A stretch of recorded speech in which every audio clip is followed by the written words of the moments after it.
For the introduction, computer is an electronic device that has been existed for so long and has become one of the important devices in our daily life. It is very useful since most people nowadays usually use it for every file such as entertainment use and for their work purposes.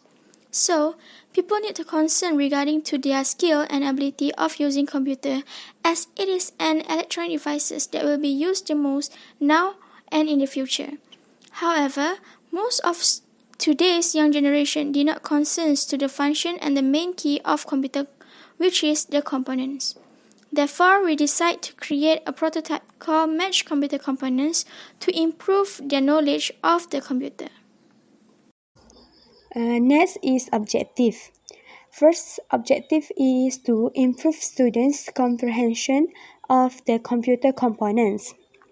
Second is to help them to develop their enthusiasm of the computer. And lastly, to encourage the students to discover the functions of the computer hardware. There are three problem statements. The first problem statement is most of the primary and secondary students are uninterested to learn about the component since it looks unattractive. The second is students unable to understand the function of the components if they just study it by reading books. The last problem statement is some of them have poor memory, which can cause the difficulty to memorize the components, which is computer components. This is the sketch plan of our prototype. Well, for this part, you can see how we create the prototype one by one.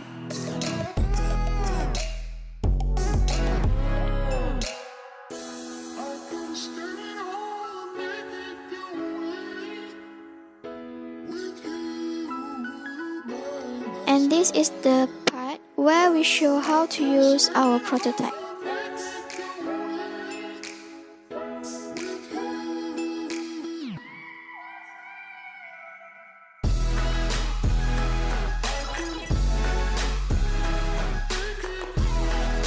Commercialization. Target audience, primary students, secondary students, 4 to 6 children. Events, we decide to commercialize it through the school events since it will be participated by the huge amount of students. Library Day, it is a program that will be held by the school every year. Therefore, we gladly to take this opportunity to promote it through the program. A Day with Technology, it is a campaign for public to participate to enhance their knowledge of the computer. In conclusion, our prototype can be used in educational method, especially in IT subject to attract students to learn about the computer component and also help students to memorize the computer component easily. Besides, it will lead to a better understanding of computer component. Students are able to understand the function of the components and it will develop a new skill for students.